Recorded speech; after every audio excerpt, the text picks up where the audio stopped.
Well, we keep working and working and working with all of our players to sort of understand the standard of how we need to prepare for a game, how we want to play in a game, standard of work ethic we need to have every day in practice, the standard of accountability that each player needs to have to be able to go do his job, standard of leadership to influence one other person with the example that you set every day, match my intensity. And I think that the key here is, can you learn before you have to pay dues, and in terms of what it takes to play to a standard. And it's uncomfortable, it's hard, it's difficult. Sometimes the circumstances, the environment, the heat, where you play, all those things make it very, very difficult. And I think players have to have the right mindset to be able to overcome those things. Some people can do it, some people struggle. So we don't want to have a catastrophic event, all right, to get us to do the things that we're supposed to do. Now, saying all that, all right, we had good work, today. We got chased inside because of the rain. This is a kind of game as a competitor you really look forward to. Opportunity to play in a difficult environment, SEC game in our division against a very good opponent. We got a lot of respect for Ole Miss.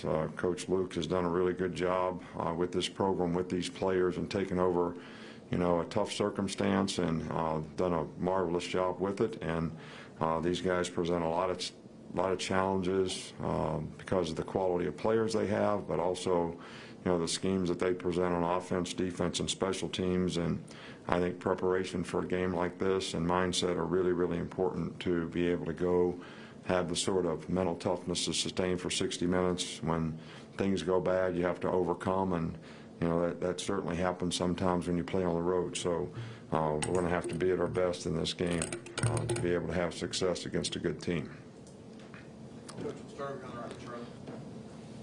After the Louisville game, you mentioned playing Trayvon Diggs at star. Just wondering, how have you seen him and Patrick Surtain at left corner? What have you seen from that combo, I guess, to feel comfortable playing them in a game early on? Well, we've played them in 2 games in a row to try to get some experience.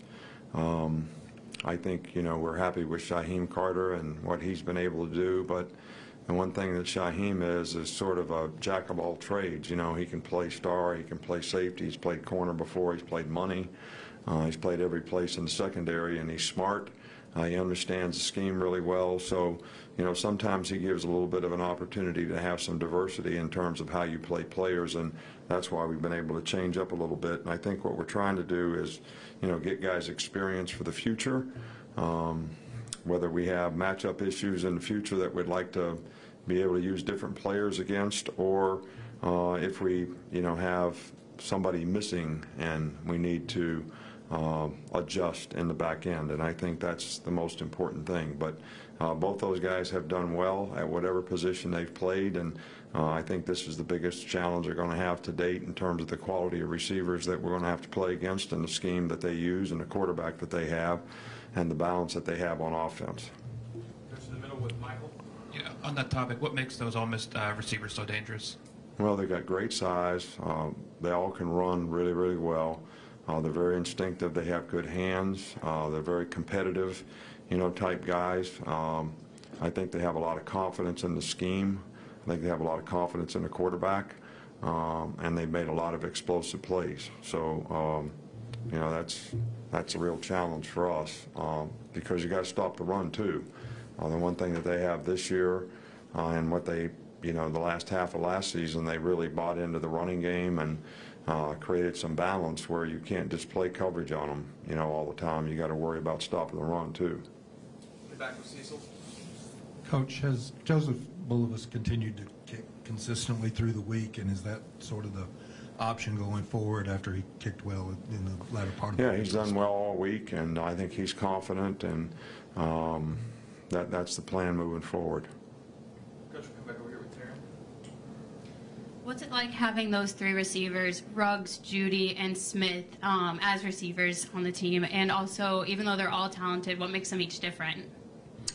Well, you know, obviously both these guys have played well and made explosive plays, and they're very competitive. All three of those guys are very competitive. You know, Jalen Waddle has made an impact, you know, at that position as well. I think, you know, all the guys are very competitive. They all can beat man-to-man coverage. They all have really good speed. I think they all can get in and out of breaks. So I don't think one is significantly different than the other. I think they're all conscientious guys. I think they work hard in practice. You know, we've worked hard with them to become more physical players, blocking on the perimeter, and I think they all made improvement in that area. So, you know, I can't really speak to big differences. I just have a lot of respect for the group as a very competitive group that has talent, and they've been productive. Coach, one more over on the left, Reiner. Having coached in college and the pros, is there more of a premium on college offensive coordinators to change up the formation because the quarterbacks at the college level maybe have less liberty at the line of scrimmage to change up, you know, make pre-snap reads, motion a receiver out, or something like that? Well, I think the game is a little bit different, and I think, you know, when people go no huddle and they go fast, you actually make a choice. If you're going to go fast, you can't have a lot of multiples in formations because then it takes a long time for people to line up. You can't have a lot of multiples in sending guys in motion and creating different scenarios when guys go in motion. I think for the most part, the pro game, I haven't seen very many, but they still get in the huddle. All right, so you're going to get a lot of multiples. You're going to get a lot of window dressing, pre-snap, all right, to get people in different places. The game in the NFL is a little bit more stereotyped in terms of, you know, it's become more and more of a passing league. So there's a lot more route combinations, but there's always going to be a different presentation in terms of how they do it.